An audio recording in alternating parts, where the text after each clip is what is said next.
பார்வதி பதையே. உங்களே உங்களை எல்லாம் இங்கே சந்திப்பதில் நீண்ட மகிழ்ச்சி. முதலில் உங்களை எல்லாம் வருக வருக என வரவேற்கிறேன். இன்னைக்கு தான் முதல்ல நம்ம தொடங்குறோம். இந்த வருஷம் பழனி பாத யாத்திரை நிகழ்ச்சியானது இன்று தான் தொடங்குகிறது. இன்று ஆரம்பித்து நான் போயிட்டு திருப்பி வர்றதுக்கு 31 நாள் ஆகும். ஏன்னா 31 நாளும் நம்ம வீட்டில் வழியெல்லாம் நமக்கு நல்ல விசேஷங்கள் தான் செய்து பழையாண்டவரை தொழுது ஆசீர்வாதம் பெற்று நாம் திருவிழா இருக்கிறோம். முதல்ல இந்த வீடை வந்து கொஞ்சம் ரினோவேட் பண்ண வேண்டிய ஒரு கட்டாய சூழ்நிலை வந்தது. அப்போ வீட்டில் டைல்ஸ் எல்லாம் போட்டு பராமத்தெல்லாம் பார்த்து ஒரு பெரிய செலவெல்லாம் பண்ணி பண்ணும்போது முன்னாடி இந்த அதெல்லாம் தெரிஞ்சிருக்கும். சாமிக்கு முன்னாடி ஒரு பெரிய தட்டி மாதிரி ஒன்று இருக்கும். அதில் சீரியல் செட்டு போட்டிருப்போம்.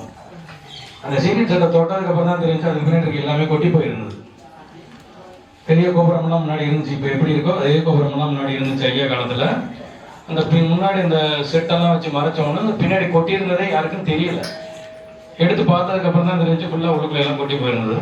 இது எப்படி கொண்டு வரது பழைய மாதிரி அப்படின்னு பழைய ஃபோட்டோஸு பழசெல்லாம் எடுத்து பார்த்து இது அப்புறம் திருப்பி பண்ண ஆரம்பித்தோம். இது எப்படி இப்போ எப்படி இருக்கோ இதுதான் ஐயா காலத்தில் இருந்தது. அதை அப்படியே கொண்டு வந்தோம். கொண்டு வந்தபோது இது கோபுரமாக இருக்குது, இது கும்பாபிஷேகம் பண்ண முடியாது, வீட்டுக்குள்ளே இருக்குது, இது என்ன செய்யலாம் அப்படிங்கும்போது எதேச்சியா ஒரு அலமாரியை தேடிக்கிட்டு இருந்து வேறொரு டாக்குமெண்ட்டுக்காரு. அப்போ எங்கள் ஐயா அவருக்கு அதாவது 1900 பிறந்தவங்க. அவங்க இந்த வீட்டுக்கு வந்தபோது இந்த வீட்டுக்கு புள்ள வந்தவங்க. ஐயாவோட வீடு வந்து காரைக்குடியில் தர்மநாதன் செட்டியார் வீட்டில் இருந்துச்சு. தர்மநாதன் செட்டியார் வீதியில் அந்த வீதிலையும் அவங்க ஒரே பிள்ளை. இந்த வீட்டுக்கும் அவங்க பிள்ளை வந்தாக ஒரே பிள்ளையா. 2 வீட்டுக்கு சேர்ந்து ஒரு பிள்ளை ஆகினது. அதனாலதான் எங்களுக்கு பங்காளி வீடு கூட எங்களுக்கு 350 பங்காளி வீடு எங்களுக்கு மட்டும். காரைக்குடியில் எங்களுக்கு தான் இருக்கிறதுல அதிகமான பங்காளி வீடு இருக்கும். அப்ப இந்த வீடை ரெனோவேட் அவங்க பண்ணியிருக்காங்க. அன்னைக்கு இந்த கோபுரத்துக்கு என்ன பண்ணியிருக்காங்கன்னா சண்முக அர்ச்சனையை பண்ணி முருகனுக்கு சண்முகார்ச்சனை சண்முக ஹோமம், அதாவது இப்ப சொல்ற முடியாது சத்திர சுமார ஹோமம் இதெல்லாம் பண்ணியிருக்காங்க. அதோட கணக்கு அதுல இருந்துச்சு.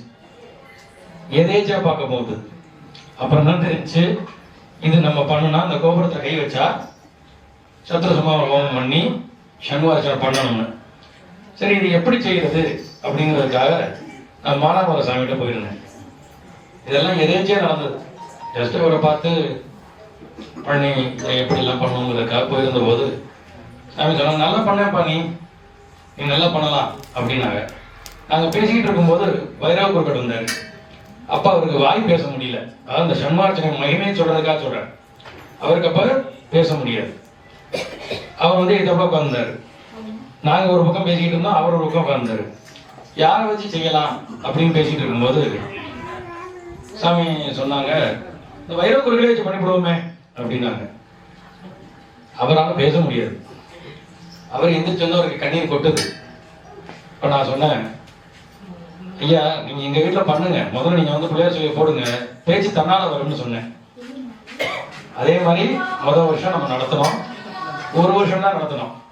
முதல் வருஷம் நடத்தணும். இங்க அவர் ஆரம்பிச்சாரு, பேச்சு தன்னால வந்துருச்சு. அப்ப அவர் சொன்னாரு, உங்க வீட்டுல முருகன் இருக்கா ஐயா, இங்க எங்கேயோ போனேன், நான் பேசல, இங்க வந்து நான் பேசிட்டேன்னு சொன்னாரு. இன்னைக்கு அந்த வைரவ குருக்கள் இல்லை, ஆனால் 4 வருஷம் அவர் நடத்தினாரு. அன்னைக்கு நடத்தி வச்சா நம்ம எம்எல்ஏ ஞாபகம் தான் இருந்து ஃபுல்லாக நடத்தினாங்க. டாப் டு பாட்டம் நமக்கு இதுக்கெல்லாம் வழிமுறைகள்லாம் காட்டி வச்சாங்க. அவங்கெல்லாம் சொல்லித்தான் நம்ம இப்போ நடத்துகிறோம். அடுத்து அவரை தொடர்ந்து நம்ம நெடுங்குடி ஐயா வர்றாங்க. இவங்க இன்னும் ப்ரொஃபஷனல். கிளீனாக எது பண்ணணும், இந்த டைம் வேஸ்ட்டு அதெல்லாம் இருக்காது. எப்படி பண்ணணும் நான் கிளீனாக சொல்லியிருக்கேன். அவங்ககிட்டையும் திருச்செந்தூருக்கு நான் அடிக்கடி போவேன். அங்கே நீங்கள் சண்முகார்ச்சனை பண்ணுறதை பார்க்கலாம். 1 மணி நேரத்தில் முடிச்சிருவாங்க. அரை மணி நேரம் 15 நிமிஷம் உங்களுக்கு வந்து ஜெபம் நடக்கும், சங்கல்பம் நடக்கும். 20 நிமிஷம் ஹோமம். 20ங்கிறது நான் சொல்ல கொஞ்சம் அதிகமாக சொல்கிறேன். 20 நிமிஷம் ஹோமம், 15 நிமிஷம் அபிஷேகம்.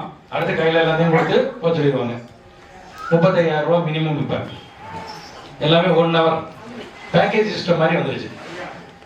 நான் சொல்லியிருக்கேன், ஐயா நீ முறை என்னவோ அதை செய்யுங்க. இதுதான் முறை. இப்போ அவங்க பண்ணியிருக்காங்க பாருங்க. வேற யாரு வீட்லையும் சண்முகார்ச்சனையோ சத்திர சுமார ஹோமமோ பண்ண முடியாது. ஏன்னா வேல் இருக்கணும், பழனியாண்டவர் இருக்கணும், முருகன் இருக்கணும். நம்ம வீட்டில் 2 இருக்கிறதுனால தான் பண்றோம். இல்லைன்னா கோயிலில் தான் பண்ணுவாங்க, வீட்டில் பண்ண மாட்டாங்க. நிறைய பேர் என்ன கேட்டாங்க, எப்படி உங்க வீட்டில் பண்றாங்க? ஏன்னா நம்ம வீடை பத்தி உங்களுக்கு தெரியாம கேட்கறாங்க. இங்கே இவங்க கிளீனா இந்த 6 ஆவர்த்தியும் 6 பேர் இருந்து மந்திரம் சொல்லுவாங்க, 6 பேர் பூ போடுவாங்க. இது ரெண்டும் சேர்ந்தாத்தான் ஒண்ணு. ஆனா நிறைய பேர் என்ன பண்றாங்கன்னா ஒரே ஆளையே சொல்லி ஒரே ஆள் பூ போடும்போது பாதி பூ போய் சேராது. அப்ப ஆவர்த்தி பாதியோட நிக்கும். நம்ம பண்ணா உருப்படியா பண்ணணும். பிரமாதமா அவங்க பண்றாங்க. ரொம்ப சந்தோஷமா இருக்கு. இன்னைக்கு இதை தொடர்ந்து ஐயா சொன்ன மாதிரி ஆசீர்வாதம் தீபாராதனை நடந்து உங்களுக்கு இன்னைக்கு சாமிக்கு நிவேத்தியானது மட்டும்தான் உங்களுக்கு சாப்பாடு. முன்னாடி ஒரு ஸ்டார்டிங்ல எல்லாம் நாங்கள் சாப்பாடு தனியா வச்சிருந்தோம். அப்புறம் அவரோட பிரசாதம் தான் எல்லாருக்கும் சாப்பாடு. பிரசாதம் மட்டும்தான் உங்களுக்கு சாப்பாடு.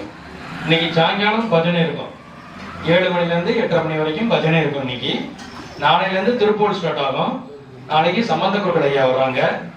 யார் யாரெல்லாம் கேட்கறதுக்கு காத்திருக்கீங்களோ நாளைக்கெல்லாம் வந்துருங்க. ஏன்னா ஏகப்பட்ட பேர் எனக்கு ஃபோன் பண்றாங்க, அவங்க எப்போ வர்றாங்கன்னு. நாளைக்கு சாயங்காலம் 5:30 மணிக்கு அவங்க இங்க வந்துடுறாங்க. திருப்பூர் வரிசைக்கு 1 மணி நேரம் இருக்கு. ப்ரோக்ராம் லிஸ்ட் எழுதி போட்டிருக்காங்க. உங்களுக்கு இதெல்லாம் ஒரு பெரிய வாய்ப்பு. இங்க ஒன்னே தான் சொல்லுவோம், செல்போன் உள்ளுக்குள்ள பேசக்கூடாது. யாருக்கு செல்போன் வந்தாலும் வெளியில போயிருங்க. வெளியில போய் பேசிட்டு வாங்க, இங்கே பேசக்கூடாது. சாமியை கும்பிடுறது மட்டும்தான் இங்க. சாப்பாடு ஆண்டவன் நல்லா போடுவார். அவர் நமக்கு எதை வேணாலும் கொடுக்குறதுக்கு அவர் தயாரா இருக்காரு. நமக்கு நல்லா தர்றாரு, இன்னும் நிறைய தருவார். நீங்க எல்லாம் அவரை நல்லா கும்பிடுங்க. உங்களுக்கு வேண்டியதெல்லாம் அவர் தருவார். நன்றி, வணக்கம்.